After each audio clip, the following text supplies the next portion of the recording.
Leads Marathi मित्रमंडळ यांच्या विद्यमाने आपण श्रीमद भगवत गीता 12वा अध्याय आणि 8, 9, 10 असे श्लोक आज आपण बघणार आहोत.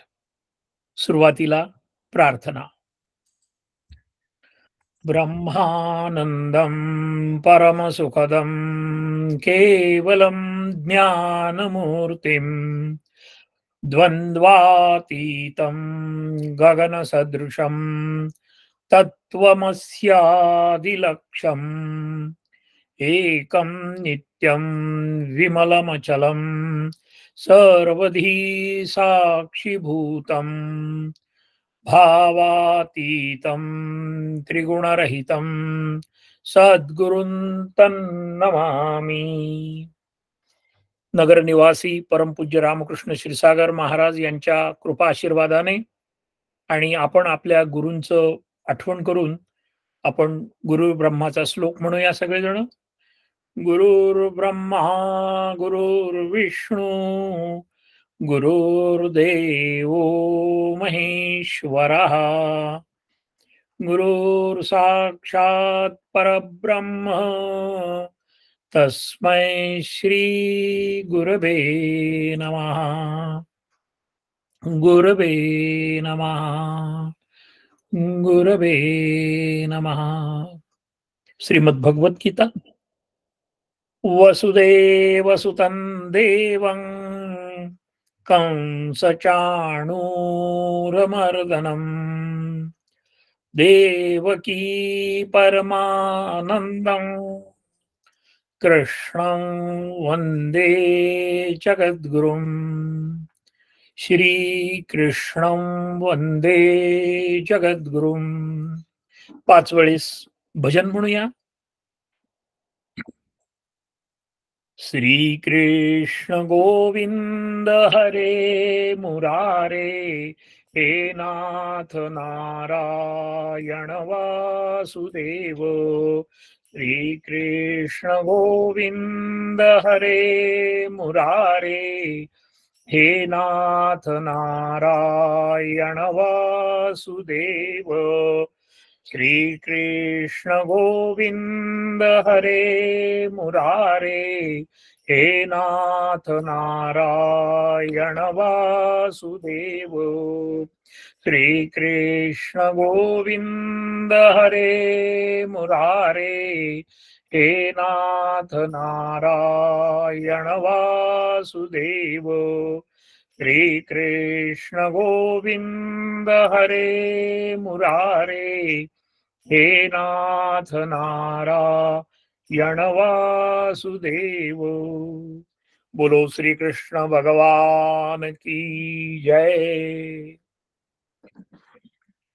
आपण 12वा अध्याय बघत आहोत. एकूण आपले 7 श्लोक झालेले आहेत. त्याचं संस्कृत मधलं पठण मी करतो. ओम श्री परमात्मने नमः.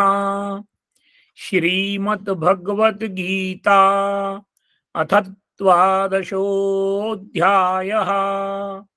अर्जुन उवाच एवं सततयुक्ता ये भक्तास्त्वां पर्युपासते ये चाप्यक्षरमव्यक्तं तेषां के योगवित्तमाः. श्री भगवानुवाच मय्यावेश्य मनो ये मां नित्ययुक्ता उपासते श्रद्धया परयोपेतास्ते मे युक्ततमा मताः. एत्वक्षरमनिर्देश्यम् अव्यक्तं पर्युपासते सर्वत्र गमचिन्त्यं च कूटस्थमचलं ध्रुवम् संनियम्येन्द्रियग्रामं सर्वत्र समबुद्धयः ते प्राप्नुवन्ति मामेव सर्वभूतहिते रताः क्लेशोऽधिकतरस्तेषाम् अव्यक्तासक्तचेतसाम् अव्यक्ता हि गतिर्दुःखम् देहवद्भिरवाप्यते ये तु सर्वाणि कर्माणि मयि सन्न्यस्य मत्पराः अनन्येनैव योगेन मां ध्यायन्त उपासते तेषामहं समुद्धर्ता मृत्युसंसारसागरात् भवामि न चिरात् पार्थ मय्यावेशितचेतसाम्. आजचा 8वा श्लोक मी अगोदर म्हणतो, आपण एकदा आवृत्ती करायची आहे. मय्येव मन आधस्त्व मयि बुद्धिं निवेशय निवशिष्यसि मय्येव अत ऊर्ध्वन्न संशयः. पहिलं चरण माझ्या मागे म्हणा आपण. मय्येव मन आधस्त्व म्हणा. मय्येव मन आधस्त्व मयि बुद्धिं निवेशय मयि बुद्धिं निवेशय निवशिष्यसि मय्येव निवशिष्यसि मय्येव अत ऊर्ध्वन्न संशयः अत ऊर्ध्वन्न संशयः. आता पूर्ण ओळ. मय्येव मन आधस्त्व मयि बुद्धिं निवेशय म्हणा. मय्येव मन आधस्त्व मयि बुद्धिं निवेशय निवशिष्यसि मय्येव अत ऊर्ध्वन्न संशयः म्हणा माझ्या मागे. निवशिष्यसि मय्येव अत ऊर्ध्वन्न संशयः.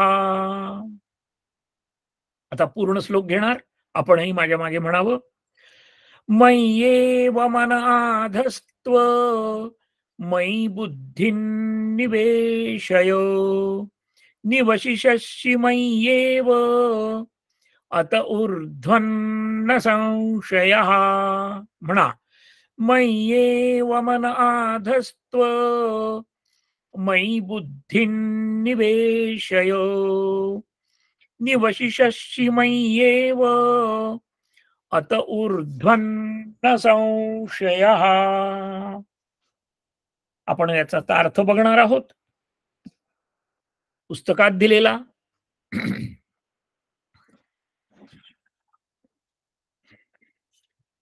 भगवंत म्हणतात, माझ्यातच मन ठेव, माझ्याच ठिकाणी बुद्धी स्थापन कर, म्हणजे मग तू माझ्यातच राहशील, यात मुळीच संशय नाही. आता माझ्यात मन ठेव, माझ्याच ठिकाणी बुद्धी स्थापन कर, आणि म्हणजे मग तू माझ्यातच राहशील, यात मुळीच शंका नाही. हे शब्द सोपे वाटतात, पण प्रत्यक्ष मन कसं ठेवायचं, प्रत्यक्ष बुद्धी कशी त्यामध्ये रममाण करायची आहे, आणि म्हणजे आपण परमेश्वरामध्ये राहणार आहोत, हे जर करायचं असेल तर आपल्याला काय बघावं लागेल, तर सुरुवातीला आपल्याला मन बघावं लागेल. मन म्हणजे काय? मग आता मनाच्या अनेक व्याख्या केलेल्या आहेत. त्यामध्ये सुरुवातीला मन हे शुद्ध भावाने भरलेले असून सर्व शरीर सत्कर्माने सुशोभित आहे, असा अंतर्बाह्य सुचीपणा भरलेला आहे, त्याला शौच असे म्हणतात. मग आता आपलं मन सुरुवातीला आपल्याला शौच म्हणजे शुद्ध करणं गरजेचं आहे. मग आता ते कसं करायचं, तर त्या संदर्भामध्ये आपण काही व्याख्या बघणार आहोत, काही गोष्टी बघणार आहोत. तर आपल्या मनाची विषयाकडे जाणारी धाव मागे हटवून त्याला जागची जागी बसल्यावर सहज विश्रांती प्राप्त होते. असे झाल्यावर ते देही असूनही इंद्रियांना आवडणाऱ्या गोष्टींचे आचरण करीत नाही. म्हणून ह्या मनाला शांत करावं लागतं. मग शांत करण्याचे अनेक प्रकार आहेत. मग त्याचा सुद्धा आपल्याला थोडा थोडा अभ्यास करणं गरजेचं आहे. तर आता मनाच्या अनेक व्याख्यापैकी एक, मन हे इंद्रियांचा प्रमुख आहे. मग आता इंद्रियांचा प्रमुख जेव्हा मन आहे, तेव्हा आपल्या मनामध्ये पहिल्यांदा विचार आपल्या मेंदूमध्ये येतो. त्यानंतर ते इंद्रियांना काम करायला सांगतं आणि ते काम मग इंद्रिय काम करतात, प्रामाणिकपणे काम करतात आणि ते काम पूर्ण झाल्यानंतर मन शांत होते. मग याचं उदाहरण कुठलं आहे, की आपल्याला भूक लागते, मग आपण जेवण करतो आणि आपल्याला तृप्ती मिळते. त्याच्या विरुद्ध एखादी आईस्क्रीमची जाहिरात बघितली. बघितल्याबरोबर मनाला वाटते, की ते खावे. मग आपण ऑर्डर देतो. ऑर्डर दिल्यानंतर त्यावेळेसच आपला मेंदू सांगतो, हाताला सांगतो, जिभेला सांगतो, दातांना सांगतो आणि त्याप्रमाणे आता आपल्याला आईस्क्रीम खायचं आहे. हे सगळं मनाचे खेळ चाललेत. मग बुद्धी कुठे काम करते? पण आपण अशी कल्पना करू, की ते आपण आईस्क्रीमचं कव्हर काढलं आणि काढल्याबरोबर त्या त्या ठिकाणी आपल्याला एखादा केस किंवा एखादी माशी दिसली, की लगेच बुद्धीचं काम सुरुवात होते. मग बुद्धी काय म्हणते, की माशी किंवा केस हा आरोग्याला अयोग्य आहे. कारण बुद्धीनी अगोदर त्याचा अभ्यास केलेला असतो आणि मग बुद्धी कामाला लागते आणि मग तिला समजते, की हे अयोग्य आहे. अशा पद्धतीने सारासार विचार करण्याचं जे काम आहे, ते आपल्या बुद्धीला करावं लागतं आणि मग त्याप्रमाणे मन हे ऐकतंच, त्याला ते मनाला ऐकावं लागतं. मग आता हे माझ्यात मन ठेव, बुद्धी माझ्याच ठिकाणी ठेव, मग तू माझ्यात राहशील, यात संशय नको, असं भगवंत म्हणतात. आता संशय हा शब्द आलेला आहे. आपण मन, बुद्धी अत्यंत प्राथमिक अवस्थेमध्ये बघितलेला आहे. आणि मग त्यामध्ये गीतेच्या 4थ्या अध्यायातील 40व्या श्लोकामध्ये भगवंत म्हणतात, संशयात्मा विनश्यती. तुम्हाला म्हणजे तुम्हाला, आम्हाला सगळ्यांना आणि अर्जुनाला सुद्धा आलेला आहे तो अनुभव, की त्यांना संशय निर्माण झाला. मग आता संशय निर्माण झाल्यानंतर काय होतं? तर केवळ संशय घेतल्याने आपण आपल्या वैयक्तिक प्रॅक्टिकल उदाहरणामध्ये बघूया, की कित्येक गैरसमज, भांडणं, मारामाऱ्या, अगदी खून सुद्धा होतात. संशयात्मा विनश्यती. म्हणून भगवंत आपल्या प्रिय भक्ताला असं सांगतात, की तू संशयरहित हो आणि एकदा का तू संशयरहित झाला, की तू माझ्यावर मन आणि बुद्धी या दोघांनीही जर तू माझी उपासना केली, लक्ष ठेवलं आणि अंतर्यामामध्ये मला जर तू बघितलं, तर तुला सुख मिळेल. मग आता सुखाची व्याख्या काय? तर सुख म्हणजे जे प्राप्त झाले असता इतर वस्तूंचा विसर पडतो. काय म्हटलो मी? सुख म्हणजे जे प्राप्त झाले असता इतर वस्तूंचा विसर पडतो, ज्यात काया, वाचा, मन या सर्वांचा विसर पडून देहाच्या आठवणींचा सुद्धा नाश होतो आणि मन एकाग्र होते. एकाग्र म्हणजे एका अग्रावर येते. सुईच्या टोका इतकं एका ठिकाणी मन स्थिर राहतं. पण त्यासाठी मात्र जाणीवपूर्वक प्रयत्न आपणास करावा लागतो मन एकाग्र करण्यासाठी. मग आता मन एकाग्र करण्यासाठी काय आहे? औषधं बरेच आहेत, डॉक्टर एक आहे. परंतु जगाची लोकसंख्या 650 ते 700 कोटी आहे. प्रत्येकाला वेगवेगळे औषध लागतील. त्याचा सत्व, रज, तम याचं प्रमाण आणि असे बरेच फॅक्टर्स त्याच्यामध्ये आहेत. त्यामुळे प्रत्येक रुग्णासाठी वेगवेगळं औषध डॉक्टर देतात. मग आता आम्हाला सुख म्हणजे काय हे समजण्यासाठी काय करायला पाहिजे? तर आपण उदाहरण घेऊया एक. एखादा आवडता चित्रपट आहे. तो चित्रपट आपण पाहायला गेलो. मग त्याच्यामध्ये आपण रममाण होतो. त्याचे ते दृश्य, त्याचे ते नृत्य, त्याच्यात ते गोष्टी, त्याचे ते डायलॉग्स वगैरे, वगैरे. मग त्यावेळेस आपल्याला काही आठवतं का? आपल्याला काही आठवत नाही. म्हणजे आपलं शरीर हे सुद्धा विसरून जातं, की आपल्या जबाबदारी काय आहे? मी कोण आहे? मी कुठून आलोय? वगैरे, वगैरे सगळं विसरून जातो आणि आपलं मन जे आहे ते एकाग्र त्या चित्रपटामध्ये रममाण होतं आणि तो आनंदाने आपण तो सिनेमा बघतो. सीरियल पाहतानाही असंच होतं. थोडक्यात काय, तर आपण आपलं देहभान विसरतो. मग आता देहभान विसरतो म्हणजे त्या क्षणापुरतं. तो सिनेमा आपण गृहीत धरू, की तो 1.5 तासाचा आहे किंवा 2 तासाचा आहे. तेवढ्या वेळापुरतं आपल्याला सुख मिळतं. मी सुखी होईल, मी आनंदी होईल असं जरी म्हणायचं असलं, तरी ते थोडं-थोडंच आपल्याला मिळतं. पूर्णपणे सुखी या जगात कोणीही नाही. जगी सर्व सुखी असा कोण आहे, विचारी मना तूची शोधोनी पाहे. मग आपण श्रीमद भगवद्गीता जेव्हा अभ्यास करतो, तेव्हा आपल्या एक लक्षात आलं पाहिजे, की असं थोडं, थोडं, थोडं, थोडं सुखच मला मिळणार आहे. आणि मग परत माझी मानसिकता ज्याप्रमाणे असेल, की लगेच मी दुःखाकडे वळतो, लगेच मी काळजीकडे वळतो, लगेच मी चिंतेकडे वळतो. आता ते कशावरून? तर आपलं चित्रपट पाहणं संपलं. की दुसऱ्या मिनिटाला किंवा उशिरात उशिरा 10 मिनिटांनी मला हे करायचंय, मला ते करायचंय, हे राहिलंय, ते राहिलंय. अशा पद्धतीने आपल्याला विचार करावा लागतो आणि आपण लगेच त्या चित्रपटाची स्फूर्ती जी आहे, ती हळू नष्ट होते. म्हणजे तेवढ्या वेळापुरतं जे सुख आहे, ते सुख नष्ट होतं. हे आपण कधीही विसरता कामा नये. त्यानंतर आपण संसारात केव्हा सुखी होतो? याचं एक उदाहरण बघूया. नाही मी आता सुखी होणार बरं का. आपण आपला अभ्यास करायचा असतो.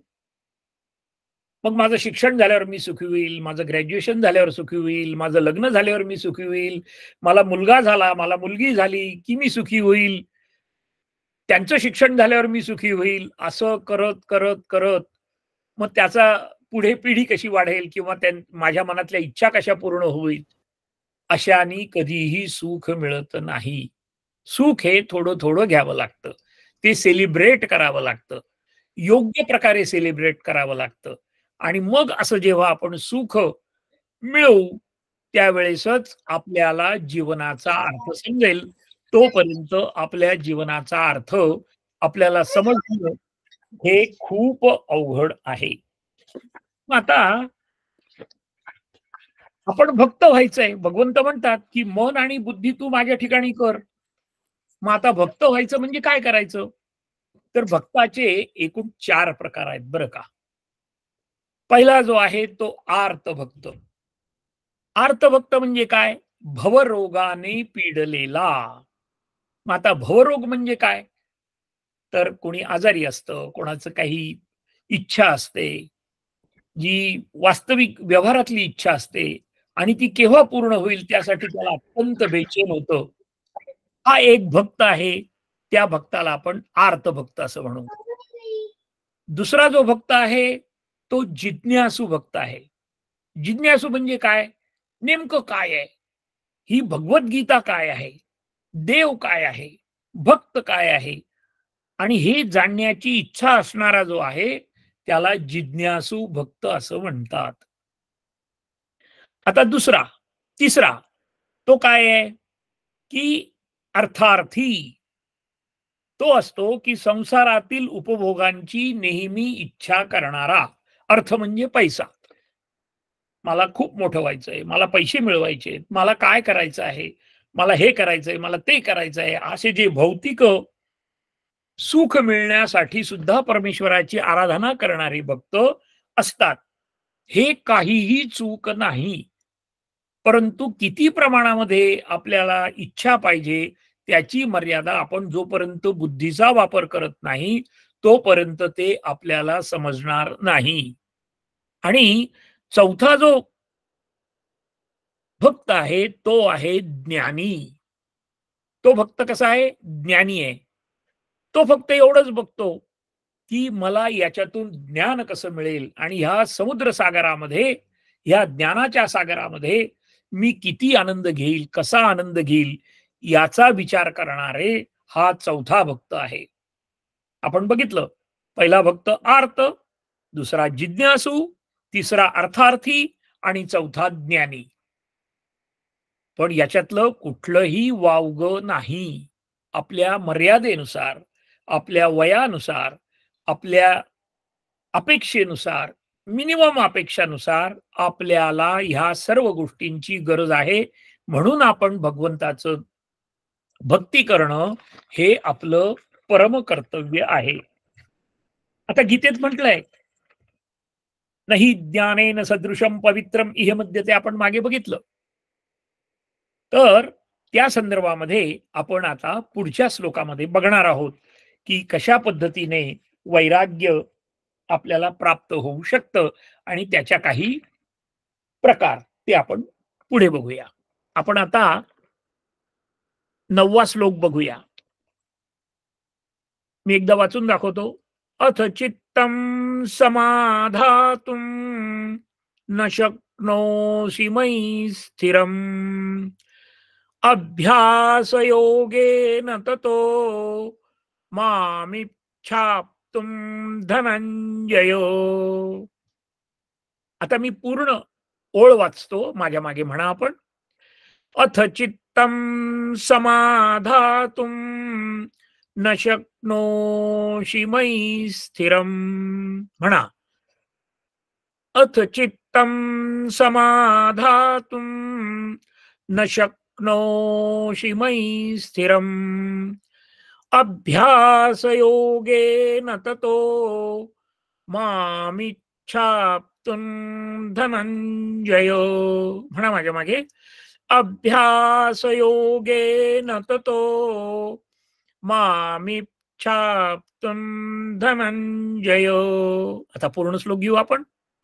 अथ चित्तं समाधातुं न शक्नोषि मयि स्थिरम् अभ्यासयोगेन ततो मामिच्छाप्तुं धनंजय. म्हणा माझ्या मागे पूर्ण. अथ चित्तं समाधातुं न शक्नोषि मयि स्थिरम् अभ्यासयोगेन ततो मामिच्छाप्तुं धनंजय. 9व्या श्लोकामध्ये भगवंतानी अभ्यासाबद्दल काही विषय मांडलेला आहे आणि अभ्यास कशाला म्हणतात याचा पण आपण थोडंसं विवेचन बघणार आहोत. त्याचाही थोडासा आपण अभ्यास करणार आहोत. अभ्यासाचाही आपण अभ्यास करणार आहोत. आता लहान मुलगा, तुम्ही बघा, साधारण 2-2.5 वर्षाचा मुलगा असतो आणि त्याला आई जीव घालते. आपण त्रयस्थपणाने ते जे दृश्य बघितलं तर आपल्या असं लक्षात येतं की तो मुलगा म्हणतो मी नाही जेवणार, मला नाही भूक, मला नाही खायचं. मग तो तोंड इकडे करतो, तोंड तिकडे करतो. आणि मग ती आई म्हणती, नाही हा राजा, शहाणा आहेस तू, आता हे घेणार, मग हा घास कऊचा, हा घास मऊचा. अशा पद्धतीने ती प्रेमाने त्याला भरवते. त्या पद्धतीनेच भगवंतानी आपल्या मनाचा पूर्ण विचार केलेला आहे. म्हणून गीता ही आंतरराष्ट्रीय स्तरावर वेगवेगळ्या ठिकाणी आपल्याला मार्गदर्शन करते आणि काही देशामध्ये तर गीता अभ्यासक्रमामध्ये सुद्धा घेतलेली आहे. मग आता ती गीता सांगताना भगवंताच्या लक्षात येतं. काय येतं लक्षात? की याचं मन आणि बुद्धी काही एकत्र याला करता येत नाहीये बरं का. मग तो म्हणतो, अर्जुना, माझ्या हे लक्षात येतंय की तुझं मन आणि बुद्धी ही काही एकत्र येत नाहीये, पण तुला वाटतंय की आपण काहीतरी करावं म्हणून. मग भगवंत म्हणतात ह्या श्लोकामध्ये, त्याचा अर्थ आपण बघूया सुरुवातीला, पुस्तकातला अर्थ. तू जर माझ्यात मन निश्चल ठेवायला समर्थ नसशील तर हे अर्जुना, अभ्यास योगाने मला प्राप्त होण्याची इच्छा कर. मला प्राप्त होण्यासाठी तू अभ्यास कर. आता अभ्यासाच्या बाबतीमध्ये तुम्ही आम्ही सर्वसामान्य माणसं पहिल्यापासून कंटाळा करणारी आहोत. त्यामध्ये अजिबात गैर नाही. कारण हे मन आणि ही बुद्धी वगैरे, वगैरे बरेच प्रकार आहेत त्याच्यामध्ये. म्हणून आपलं मन एका ठिकाणी स्थिर होत नाही. मग आता स्थिर होत नाही, मग त्याच्यासाठी काय कर? तर भगवंतांनी सांगितलं, की ती आई जशी सांगत होती, "बाळा, आता हा घास खाऊचा." तसं भगवंतांनी सुरुवातीला सांगितलं अर्जुनाला, की "बाबा रे, तू तुझं मन आणि बुद्धी एकाग्र कर." मग ते जमत नाही. मग मन निश्चल ठेवणे अवघड वाटत असेल, तर अभ्यास कर. अभ्यास म्हणजे काय? तर अभ्यास म्हणजे भगवंताच्या नामाचे, गुणांचे श्रवण, कीर्तन, मनन कर. नामजप कर. श्वासद्वारा चिंतन कर. भगवत प्राप्तीचे विषयक शास्त्रांचे पठण, पाठण कर. त्यानंतर यज्ञदान तपकर्म जसं जमेल तसं याच्यामध्ये आग्रह अजिबात नाही. जसं आपल्या मनाला हळू-हळू वळण लावतो आपण, जसं वाघ सिंहाला हळू-हळू मन लावून तो सर्कशीमध्ये चांगलं काम करू शकतात, त्याच्यापेक्षाही अवघड असं हे मन आपल्याला निश्चल ठेवण्यासाठी प्रयत्न करावा लागतो. समर्थ रामदासांनी श्रवण कसे करावे या संदर्भामध्ये सुद्धा आपल्याला मार्गदर्शन केलं आहे. ते आपण यथावकाश बघू वेळेच्या उपलब्धतेनुसार. मग आता नित्य नियमाने शक्यतो विशिष्ट वेळेत, शक्यतो एका ठिकाणी खाली बसून शुचिर्भूत होऊन नामजप करावा, प्रयत्न करावा. नामजपाचा अभ्यास केल्याने वाल्याचा वाल्मिकी झाला. आपण आपण नेहमी म्हणतो, की आम्हाला उदाहरण द्या हो. असं कसं शक्य आहे? त्या नामाने काय होतं? मग त्याच्यासाठी आपल्याला अभ्यास करणं गरजेचं आहे.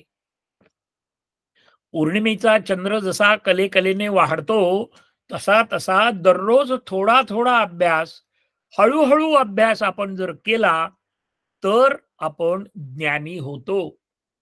आणि म्हणून भगवंत सांगतात, की तू अभ्यास कर. परमेश्वराबद्दल प्रेम वाटू लागते. केव्हा वाटू लागते? आता या जाहिराती आहेत. सारख्या-सारख्या आपल्या डोळ्यासमोर आल्यानंतर उगीचच ते प्रॉडक्ट आपल्याला घ्यावंसं वाटतं.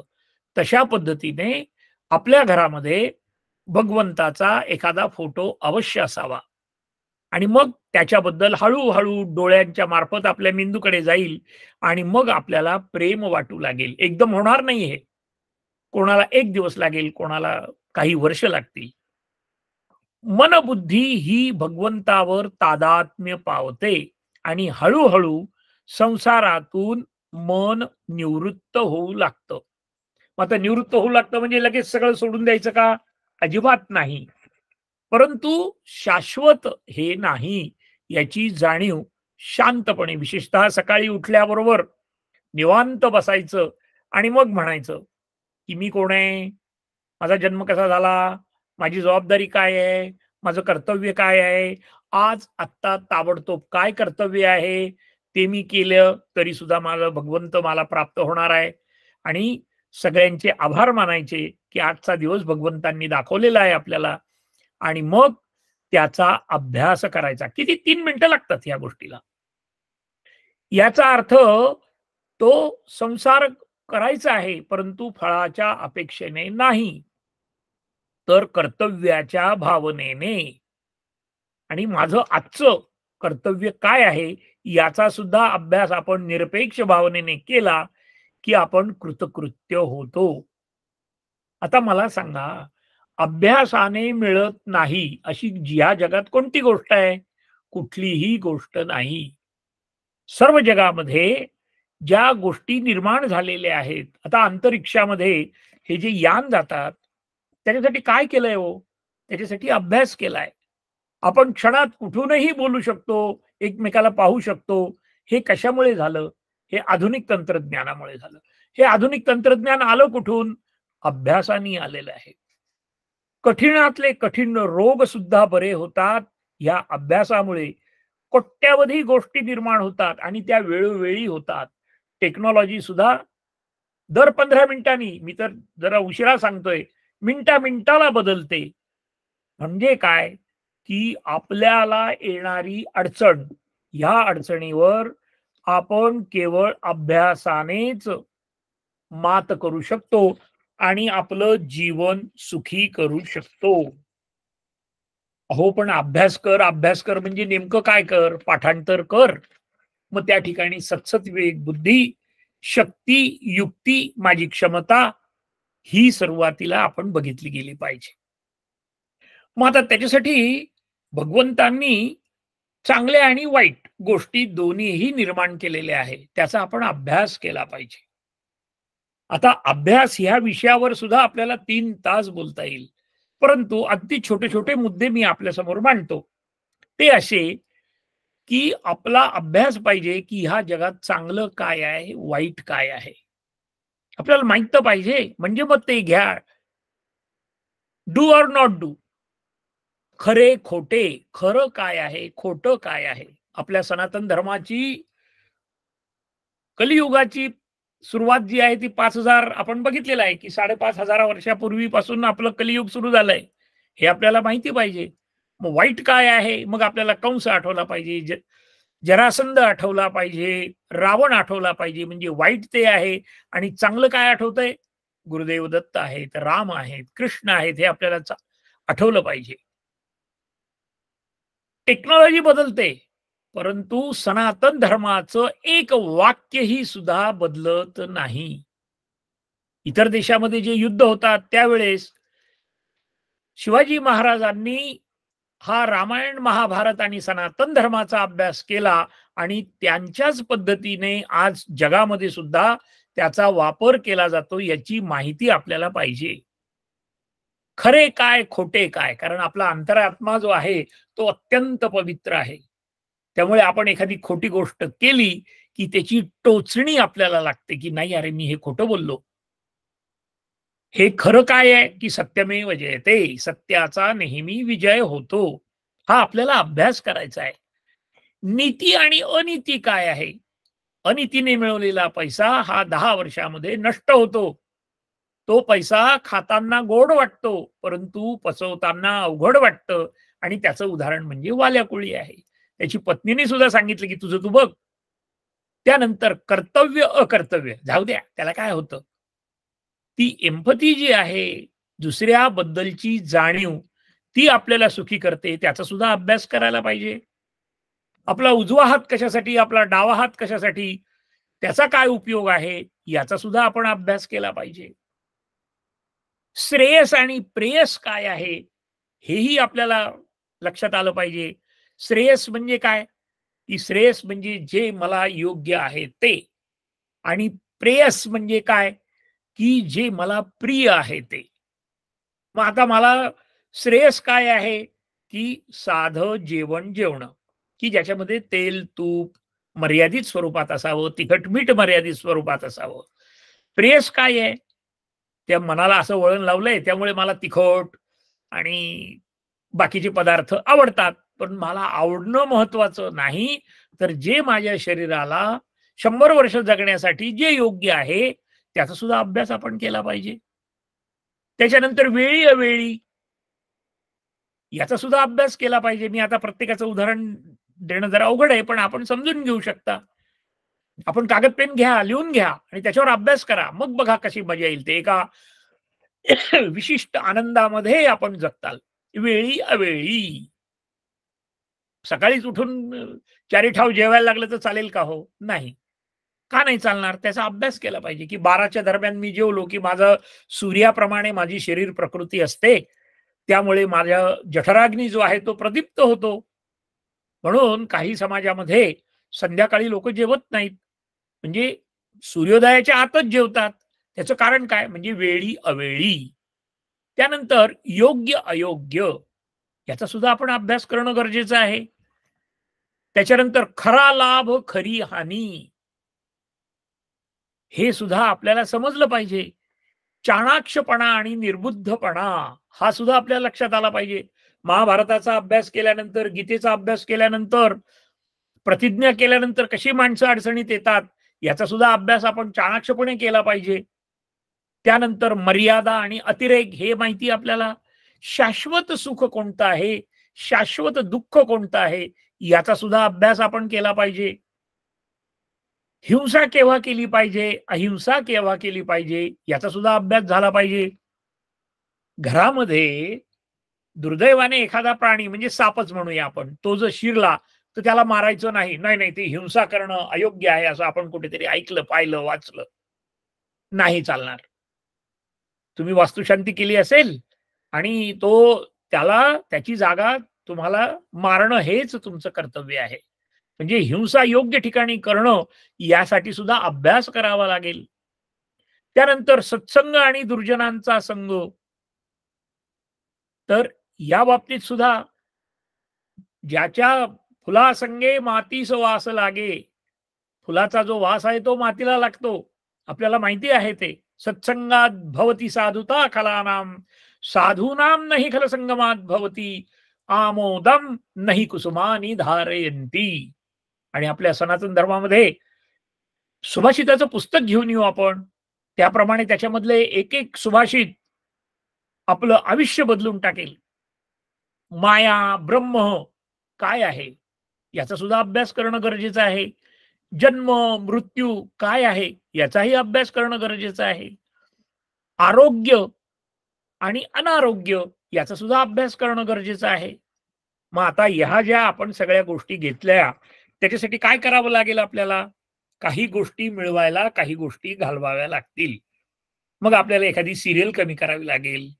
आपल्या शेड्यूलमध्ये आज मी अभ्यास करणार. आपली कल्पना काय आहे, की जे शाळेत जातात, कॉलेजमध्ये जातात, त्यांनीच अभ्यास करायचा नाही. श्रीमद भगवद्गीता आणि पतंजली ऋषी सांगतात, की तुम्ही दररोज स्वाध्याय केला पाहिजे. कमीत कमी 20 मिनिटं. बरं, हे झालं. आता हा सगळा आपल्याला अभ्यास करायचा तो कसा करायचा? तर त्याच्या मागचं शास्त्रीय कारण आपण बघायचंय. उदाहरण आपण घेतलं, की कर्तव्य आणि अकर्तव्य. मग ह्या कर्तव्यामधले 4 कारणं त्याची आहेत बरं का, अभ्यास करण्याच्या पद्धती. त्याच्यामध्ये एक शास्त्रीय कारण, दुसरं भौतिक कारण, तिसरं दैविक कारण आणि चौथं आध्यात्मिक कारण. शास्त्रीय कारण काय आहे, की मी माझं कर्तव्य केल्यानंतर माझं आयुष्य सुखी होईल. भौतिक कारण काय आहे, की मला ह्या जीवनामध्ये पैशाची आवश्यकता आहे, म्हणून मी माझं कर्तव्य योग्य प्रकारे अभ्यास करेल किंवा नोकरीसाठी प्रयत्न करेल वगैरे, वगैरे. कुठल्याही गोष्टीचा अतिरेक होता कामा नये, हेही विसरता कामा नये. त्यानंतर काही दैविक कारण आहे. काय करू बुवा, माझं नशीबच असं. त्याचा सुद्धा अभ्यास करा, की आपण काय पाप केलंय, काय पुण्य केलंय, माझा वंश कुठला आहे, माझी पिढी कशी आहे, माझे आई-वडील कसे आहेत, माझ्यावर कसे संस्कार झालेले आहेत. त्याप्रमाणे मी कर्तव्य करणार, चाणाक्षपणे करणार, युक्तीने करणार. आणि मग आध्यात्मिक कारणं सुद्धा असतात प्रत्येक गोष्टीला. तर आस्तिक, नास्तिक, पठण-पाठण इत्यादी. या सर्व गोष्टींचा अभ्यास आपण जेव्हा करू, त्यावेळेस भगवंत म्हणतात, की "बाबा रे, तुझं मन एकाग्र होत नाही ना, बुद्धी एकाग्र होत नाही ना, मग त्याच्यावर तू आता अभ्यास कर." मग आता अभ्यास केल्याने काय होतं, ते आपण थोडक्यात बघूया. अभ्यासाने ज्ञान मिळतं. मी फक्त आता नावं घेतो वेळेच्या उपलब्धतेनुसार. आत्मविश्वास वाढतो. अभ्यासाने आणि गीतेच्या अभ्यासाने काय होतं?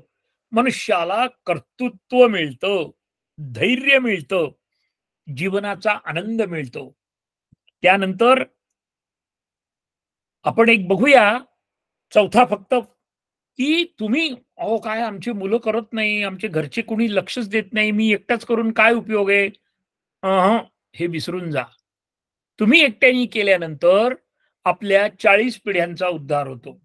काहीही सांगता तुम्ही. एक पिढी 30 वर्षाची असते, असं आपण गृहीत धरू. मग कसा काय उद्धार होतो? मग अगस्ती ऋषींचं उदाहरण आहे. कौटिल्यांचं उदाहरण आहे. चाणक्यांचं उदाहरण आहे. चाणक्यांनी काय केलं हो? अभ्यास पाहिजे.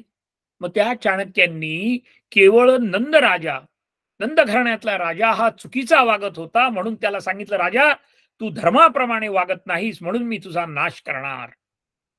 आणि मग त्या ठिकाणी त्यांनी मौर्य घराणं जे आहे ते सत्तेवर बसवलं आणि त्या मौर्य घराण्यामधले पहिले राजे होऊन गेले चंद्रगुप्त मौर्य, दुसरा राजा त्याचा मुलगा बिंदुसार आणि त्याचा नातू सम्राट अशोक. किती वर्ष राज्य केलं? सुमारे 150 वर्ष राज्य केलं. आता 150 मध्ये म्हणजे 3 चोक 12 झाल्याच पिढी. म्हणून मी माझं काम करणार. तू तो अपना काम किए जा तेरा भंडार भरेंगे राम. दूसरों का दुखड़ा दूर करने वाले तेरे दुःख दूर करेंगे राम. हे कधीही विसरायचं नाही. म्हणून यांनी हे करावं, त्यांनी ते करावं अशी अपेक्षा ठेवणं म्हणजे आपणच आपल्या पायावर धोंडा पाडून घेण्याचं आहे. म्हणून हे आपण सगळ्यांनी लक्षात ठेवायचंय, की आपण अभ्यास केला पाहिजे. आलो परत आपण आता 10व्या श्लोकावर. तर भगवंतांनी पहिल्यांदा सांगितलं, की "बाबा रे, तू मन बुद्धी वापर." त्यांनी ओळखलं अर्जुनाकडे, की बुवा याला काही मन बुद्धी एकाग्र करता येणार नाही. मग त्यांनी सांगितलं, की "तू अभ्यास तरी कर." मग आता अभ्यास कसा करायचा तो आपण बघितला थोडक्यामध्ये. मग आता पुढे 10व्या श्लोकामध्ये भगवंत काय म्हणतात ते आपण बघूया. 10व्या श्लोकामध्ये भगवंत म्हणतात, "अभ्यासेऽपसमर्थोऽसि मत्कर्म परमो भव. मदर्थमपि कर्माणि कुर्वन् सिद्धिमवाप्स्यसि." एक एक ओळ माझ्या मागे म्हणा फक्त. "अभ्यासेऽपसमर्थोऽसि मत्कर्म परमो भव." म्हणा, "अभ्यासेऽपसमर्थोऽसि मत्कर्म परमो भव. मदर्थमपि कर्माणि कुर्वन् सिद्धिमवाप्स्यसि." म्हणा माझ्या मागे, "मदर्थमपि कर्माणि कुर्वन् सिद्धिमवाप्स्यसि." पूर्ण श्लोक. "अभ्यासेऽप्यसमर्थोऽसि मत्कर्म परमो भव. मदर्थमपि कर्माणि कुर्वन् सिद्धिमवाप्स्यसि." आपलं ते आईचं उदाहरण, काऊचा घास, चिवचा घास, हा अर्जुन ऐकायलाच तयार नाही. तो प्रामाणिक, तुम्ही आम्ही सगळे अर्जुन आहोत आणि बुद्धी म्हणजे श्रीकृष्ण भगवान आहे. आपण मागे बघितलंय हे. मग आता तो म्हणतो, "नाही बाबा, मला अभ्यास पण जमत नाही. मग आता दुसरंच काहीतरी सांगा." मग ह्या ठिकाणी भगवंत म्हणतात, की "जर तू वर सांगितलेल्या अभ्यासालाही असमर्थ असशील, तर केवळ माझ्याकरता कर्म करायला परायण हो. अशा रीतीने माझ्याशी कर्मे केल्याने माझी प्राप्ती होणे, ही सिद्धी तू मिळवशील." आता रिद्धी, सिद्धी याच्याबद्दल आपण यथावकाश अभ्यास करणार आहोत. पण भगवंतांनी सांगितलं, की "बाबा तुला अभ्यासही नाही जमत का?" नाही म्हणे. "मग तू जे काम करतो ना, ते कामच तू मला अर्पण करून टाक बरं, जाऊ दे. पण ते करताना सुद्धा योग्य कर्म केलं पाहिजे." अहो, लहान मुलगा आहे आणि एक आजकाल असं अवघड आहे, परंतु कोळशावर जर, गरम कोळशावर जर त्यांनी पाय दिला, तर ते लहान मुलालाही तेवढाच चटका बसणार, मोठ्या माणसालाही तेवढाच चटका बसणार. त्या अग्नीला असं वाटत नाही, की हा लहान मुलगा आहे, याला समजलं नाही. त्याचा गुणधर्म काय आहे, की माझ्या अंगावर जर कोणी पाय ठेवला, तर त्याला चटका देणं. मग त्याचं उदाहरण आपल्याला वेगळ्या ठिकाणी तव्यावर हात वगैरे, वगैरे, गरम ठिकाणी हात, मेणबत्तीला हात, दिव्याला हात वगैरे असं करता येईल. तात्पर्य काय आहे, की ज्याचे त्याचे नियम ज्याला त्याला ठरवून दिलेले आहेत आणि एकच माणसाला सांगितलं, की तुझं तू कर म्हणून. आणि म्हणून आपल्या बुद्धीचा वापर आपल्याला करणं अत्यंत गरजेचं आहे. मग आता आपण कर्म करताना सुद्धा पुन्हा तिथे प्रामाणिकपणे आपण कर्म, आपलं कर्तव्य करायचं आणि ते परमेश्वरासाठी करायचं. एकदम होणार नाही, पण हळू प्रयत्न केल्यानंतर निश्चितपणे आपण असं करू शकतो. भगवंत म्हणतात, "अभ्यासही जमत नसेल तर तुझे नित्याचे आचरण तरी चालू ठेवावा तू. पण ते आचरण करताना मनोभावे कर, एकाग्रतेने कर. तुझ्या इंद्रियांना धाकात ठेवण्याचा प्रयत्न तू सुरुवातीला काही करू नको. तुला खायचं ना एकदा आईस्क्रीम खायचंय, खूप खा. हे खाऊन एकदा." ती आपल्याला रामदास स्वामींची गोष्ट माहिती आहे. एक माऊली गेली आपल्या मुलाला घेऊन, म्हणे, "महाराज, हा केळ खूप खातो, सॉरी गूळ खूप खातो म्हणे हा." मग रामदास स्वामींनी त्यांना सांगितलं, की "माऊली, तुम्ही 8 दिवसांनी या." आता रामदास स्वामी स्वतः सुद्धा गूळ खायचे. मग त्यांनी मनाला बोलायला सुरुवात केली, "हे मना, की तू आजपासून गूळ खाणं बंद कर बरं. काय होईल बघूया आपण." आणि मग त्यांनी अनुभव घेतला आणि मग त्यांच्या असं लक्षात आलं, की आपण गूळ न खाता सुद्धा व्यवस्थितरित्या जगू शकतो. मग 8 दिवसांनी जेव्हा ती माऊली आली, त्यावेळेस त्यांनी सांगितलं, की "हो, गूळ खाल्ला नाही तरी आपण व्यवस्थितरित्या जगू शकतो." मग त्यामध्ये दुसरं एक उदाहरण आहे केळाचं. मग त्यांना एक दिवस अशी इच्छा झाली, की मला केळ खायचं. ते मनाला रागवले. आपण मनाला रागवायला शिकलं पाहिजे. ते एकांत पाहिजे पण. सगळ्यांच्या देखत जर आपण मनाशी बोलायला लागलो, तर लोकं वेगळा अर्थ घेतील. याच्यावर काहीतरी परिणाम झालेला आहे म्हणून. ते मग रामदास स्वामी म्हणाले, "हे म्हणा, तुला केळ खाण्याची का इच्छा झाली?" त्यांनी शिष्यांना सांगितलं आणि 1 डझन केळं आणली आणि 1 डझनच्या 1 डझन केळं खाल्ली. आणि मग त्यांना त्रास झाला वगैरे, वगैरे. पुढे मोठी गोष्ट आहे ती. पण त्याच्याबद्दल तात्पर्य असं आहे, की आपल्या मनाला शिस्तीमध्ये ठेवण्याचा प्रयत्न करायचा आहे आपल्याला. कारण मन म्हणजे आपण आहे का? नाही. शरीर म्हणजे आपण आहे का? नाही. विचार म्हणजे आपण आहोत का? नाही. आपण आहोत नैनम छिंद्यन्ति शस्त्राणि नैनम दहती पावकः असा आपलं सत्सद्विवेक बुद्धी आणि पवित्र आत्मा आपण आहोत हे विसरता कामा नये. मग इंद्रियांना धाकात ठेवण्याचा प्रयत्न करू नको, पण उपभोग मर्यादित घे. अशा पद्धतीने भगवंतांनी आपल्या शिष्याला म्हणजे अर्जुनाला सांगितलंय. त्यानंतर कुलधर्म कुलाचार कर. कुलधर्म आणि कुलाचार कर. मग आता मला काहीच जमत नाही. मग त्या ठिकाणी व्यासांनी काय वचन दिलंय माहिती आहे? आपल्याला माहिती असेल हे. 18 पुराणेषु व्यासस्य वचनं द्वयम् परोपकाराय पुण्याय पापाय परपीडनम. ह्या जगात दोनच गोष्टी पाळ. इतरांना त्रास देऊ नको आणि इतरांना नेहमी मदत करत जा. ती पण मर्यादित स्वरूपात. मर्यादा हा शब्द आपण आयुष्यात कधीही विसरायचा नाही. सुखाने वाग, पण कोणतेही कर्म तुझ्या एकट्याने करीत नाही, हे लक्षात ठेव. दिवसभरातून एकदा तरी, विशेषतः आम्ही नेहमी सकाळीच सांगत असतो आणि मी पण करतो, की तुम्ही जे करता आहात, ते तुमच्या एकट्यामुळे होतंय असं जर असेल, तर तुमचा हा गैरसमज आहे. तुमच्या मागे असंख्य हात आहेत. आता बरेच लोकं हा जो आपला कार्यक्रम आहे, ह्या कार्यक्रमामध्ये बऱ्याच लोकांचा हात आहे, त्याशिवाय हे होत नाही. तसा संसार काय माझ्या एकट्याने होईल? बाई म्हणेल, "माझ्यामुळेच तुमचं घर चाललंय." नवरा म्हणेल, "माझ्यामुळेच घर चाललंय." अजिबात असं समजायचं कारण नाही. हे कोणामुळे चाललंय याचाच अभ्यास करायचा आहे आपल्याला, की त्यामागे असंख्य हात. नुसते हात असतात का हो? नाही. मन असतं, बुद्धी असतं, काही इन्स्ट्रुमेंट असतात, अवजारे असतात, निसर्गही असतो.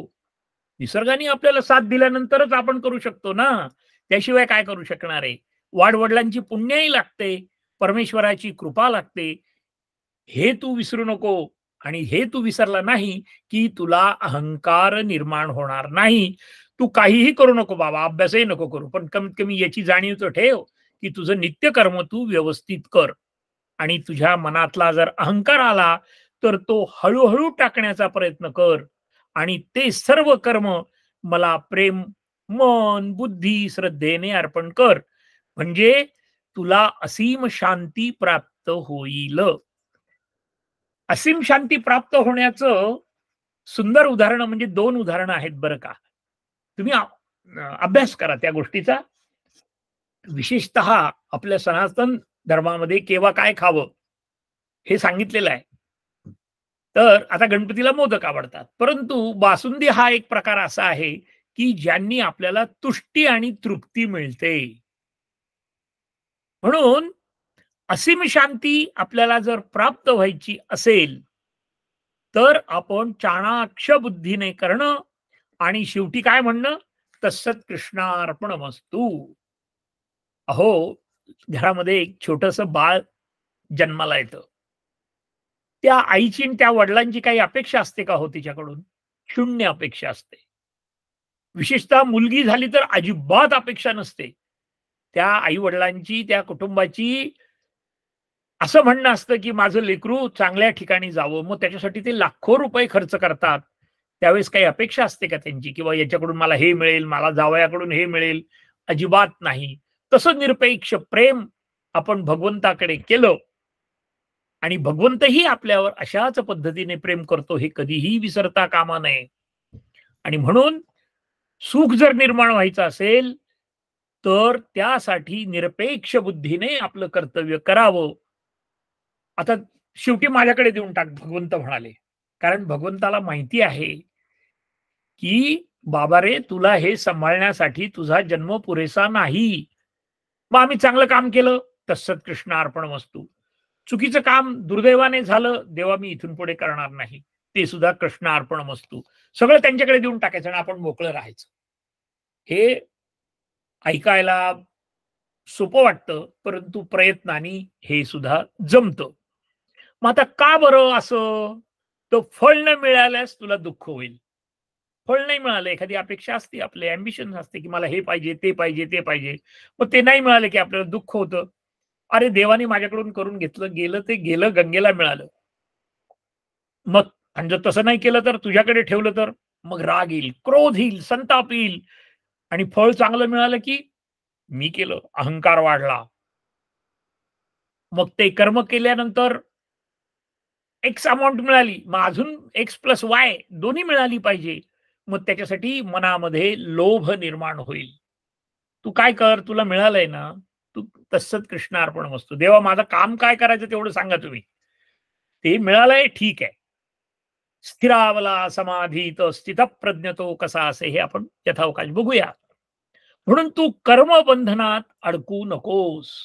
कर्मबंधनात एकदा अडकलं म्हणजे, आपण म्हणतो, आपले पूर्वज म्हणायचे की कर्तव्य करावं वाटेवर सोडून द्यावं, नेकी कर दर्या में डाल. म्हणून महाराजांचा अभंग आहे, पेरणे हा धर्म, उगवणे ही कृपा, यज्ञ नोहे सोपा कृपे विण. परमेश्वराच्या कृपेशिवाय आपण सगळेजण ऐकू शकणार नाही. परमेश्वराच्या कृपेशिवाय लीड्स मित्रमंडळ, मराठी मित्रमंडळ हे करू शकणार नाही.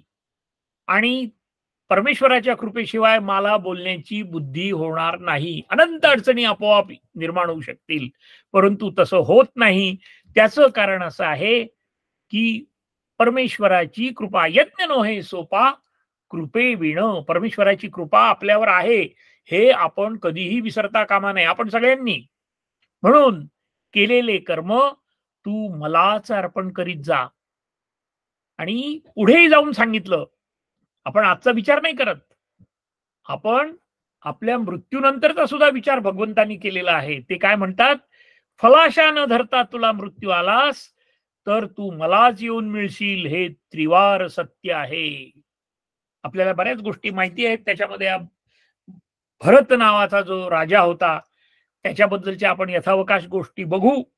तो जड भरत होता आणि त्याचा जीव कशामध्ये गुंतला, काय गुंतला, ते आपण यथावकाश बघूया. तात्पर्य आपल्याला एवढंच सांगायचंय की आपलं कर्म करावं आणि वाटेवर ठेवावं. तुझे कर्म मला अर्पण केल्याने त्या कर्म अपूर्णतेचे पातक आणि कर्म पूर्णतेचे पुण्य तुला मिळणार नाही. पुण्यही नको घेऊ, पापही नको घेऊ, सगळं परमेश्वराकडे द्यायचं, की म्हणजे आपण निवांत झोपतो. आपण विमानात बसल्यानंतर ड्रायव्हरला विचारतो का, त्या वैमानिकाला विचारतो का? आपण काही विचार करत नाही. आता आपलं विमान इच्छित ठिकाणी जाणार आहे. अशाच पद्धतीने भगवंतावर पूर्ण भरोसा, श्रद्धा ठेवून आपण जर वागलो, तर आपलं जीवन सुखी होईल, यात शंका नाही. अहो, त्याच्यासाठी उदाहरण इतकं छान दिलंय की सूर्याच्या प्रकाशात सर्व जगातील कर्मे घडतात, पण त्याचा सूर्यावर काही परिणाम होतो का? अजिबात होत नाही. सूर्य त्याचं त्याचं काम करत राहतो. तसं आपण आपलं काम करत राहायचं आणि निर्मळ राहायचं. निर्मळ राहायचं म्हणजे काय? की मळ नसलेला तो निर्मळ. अशा पद्धतीने आपण आपलं जीवन निश्चितपणे यशस्वी करू शकतो. पण त्यासाठी काय पाहिजे? त्यासाठी अभ्यास पाहिजे. आणि तो अभ्यास जर करायचा असेल, तर देवानी कसं सांगितलं आपल्याला, की बाबा रे तू हे कर, बाबा रे तू ते कर, हे नाही जमत तर ते कर, ते नाही जमत तर हे कर, पण काहीतरी कर. आणि तू नाही केलं तर काही होणार नाही का? सगळं होणार. परंतु त्याप्रमाणे तुला कधीही समाधान मिळणार नाही. त्यासाठी 8व्या श्लोकात बघून त्यांनी सांगितलं, मन आणि बुद्धी माझ्या ठिकाणी ठेव. भक्त म्हणाला त्या लहान मुलासारखं, मला नाही जमत. मग भगवंत 9व्या श्लोकात म्हणतात, तुला मन बुद्धी माझ्या ठिकाणी ठेव. आणि जर ते जमत नसेल तर तू अभ्यास कर, जे आज आपण बघितलं. मग 10व्या श्लोकात भगवंत म्हणतात, बाबा तुला अभ्यास जरी नाही जमला ना, तरी तू एक काम कर, की सर्व कर्मे तू मला स्मरण करून अर्पण कर, त्यानेही तुला माझी प्राप्ती होईल, यात अजिबात शंका नाही. अशा पद्धतीने भगवंतानी सर्व पर्याय आपल्या समोर दिलेले आहेत. मग आता आपल्याला किती मार्क मिळवायचे ते आपण ठरवायचे. 100 पैकी 100 मार्क मिळवणं, अहो उद्दिष्ट तर ठेवू आपण. 100 मार्काचं जीवन सुखी होण्याचा पेपर आपल्या समोर आहे. मग नुसतं कर्म केलं तर आपल्याला 30 पासिंग पुरते मार्क मिळतील. आणि अभ्यास करून केलं तर 60% मार्क मिळतील. आणि मन आणि बुद्धी ह्या दोघांचंही एकत्रीकरण करून परमेश्वराची जर आपण सेवा केली, त्यामध्ये अनुसंधान जर आपण साधलं, तर आपल्याला 100 पैकी 100 मार्क मिळतील. आणि तुम्ही आम्ही सगळे भाग्यवान आहोत, की भगवंतानी आपल्याला समजून सांगितलं, की बाबा रे, या तिन्हीपैकी एक जरी केलं तरी चालेल, पण आपलं शरीर जे आहे ना, ते कारण सांगायला खूप तयार असतं. त्यामुळे जाऊ द्या ना, आता गीतेत सांगितलेलं आहे ना 10व्या श्लोकामध्ये, माझं मी कामच करत राहील. अरे पण 8व्या श्लोकामध्ये सांगितलं ना, की तुझं मन आणि बुद्धी एकत्र कर म्हणून. मग ते तुला करायला काय अडचण आहे? बरं तू जास्त वेळ नको करू काय, 24 तास करत बैस का? नव्हे, 20 मिनिटं, दिवसभरातले 20 मिनिटं. त्याच्यावर आपण आपला विचार करायचा. आणि संस्कृत श्लोक, भगवंतांनी बऱ्याच गोष्टी आपल्याला श्रीमद भगवद्गीतेमध्ये सांगितलेल्या आहेत. त्याचा आपण यथावकाश अभ्यास करणार आहोत. आणि त्याप्रमाणे आपलं जीवन आपण यशस्वी करणार आहोत, यात शंका नाही. फक्त शेवटच्या 2 मिनिटांमध्ये मी श्रीकृष्णाचं आयुष्य आणि लीला, कारण नुकतीच आपण जन्माष्टमी साजरी केलेली आहे, त्या गोष्टी आपण थोड्याशा बघूया. की भगवान श्रीकृष्ण गोकुळ, वृंदावन, मथुरा आणि द्वारका या 4 ठिकाणी थांबले. बरं, आपल्याला माहिती असेल हे सगळं. गोकुळामध्ये 3 वर्ष 2 महिने राहिले. वृंदावनामध्ये 9 वर्ष 11 महिने राहिले. मथुरेमध्ये 15 ते 32, 11 ते 32 वर्ष राहिले. आणि द्वारकेमध्ये 32 ते 125 वर्ष भगवंत राहिलेले आहेत. मग त्यांनी कोणत्या कोणत्या वयामध्ये काय काय केलेलं आहे, तो भाग आपण यथावकाश बघू. परंतु सर्वात महत्वाचं असं आहे, की महाभारत ज्यावेळेस घडलं, त्यावेळेस भगवंत 89 वर्षाचे होते. म्हणजे त्या युगामध्ये मनुष्याचं आयुष्य हे 125 वर्ष अपेक्षित होतं, जेव्हा तो नित्य नियमाने वागेल तेव्हा. मग त्यांनी काय काय केलं भगवंतांनी? पुतना वध केलाय, त्यानंतर तृणावर्ताचा वध केलेला आहे. जीवनामध्ये लहान बालकासारखाही ते छान वागलेले आहेत. वत्सासुराचा वध केलेला आहे. ब्रह्मदेवाचा गर्व झाला होता, तोही निरसन केलेला आहे. गोवर्धन पर्वत आपल्या करंगळीवर त्यांनी उचललेला आहे. त्याच्यानंतर कंसवध केलेला आहे. 64 दिवस फक्त कृष्णाने संदीपनी ऋषींच्याकडे राहून शिक्षण घेतलेलं आहे. त्यानंतर जरासंधाचा वध, त्यानंतर त्यांना 4 मुलं होते, त्याची आपण यथावकाश माहिती घेऊ. आणि राजसूय यज्ञ, शिशुपाल वध, द्रौपदीचं वस्त्रहरणाच्या वेळेस भगवंताचं वय 73 होतं. आता हे तुम्हाला कुठून समजले हो? तर हे आपल्या पूर्वजांची, आपल्या सनातन धर्माची ही इतकी शक्ती आहे, इतकी ताकद आहे, की प्रत्येक गोष्टीचं बारीक ऑब्झर्वेशन आणि त्याचं रेकॉर्ड करण्याची आपली पद्धत पूर्वीपासून होती.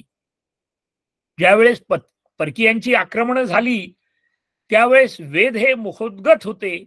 आणि मग संपूर्ण भारतभर वेदांचा अभ्यास केला जात होता. आणि ते पाठ करत करत करत लोकांनी बरेच आपल्यावर अन्याय केले, पण त्या त्या बाबतीत सुद्धा हा सनातन धर्म टिकून राहिला. त्याचं कारण संस्कृत भाषा आणि त्याचं पठण.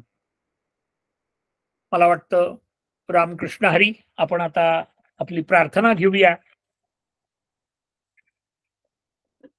योगेशं सच्चिदानंदं वासुदेवं व्रजप्रियं धर्मसंस्थापकं वीरं कृष्णं वन्दे जगद्गुरुं श्रीकृष्णं वन्दे जगद्गुरुम्। ओम शांति शांति शांति। रामकृष्ण हरी।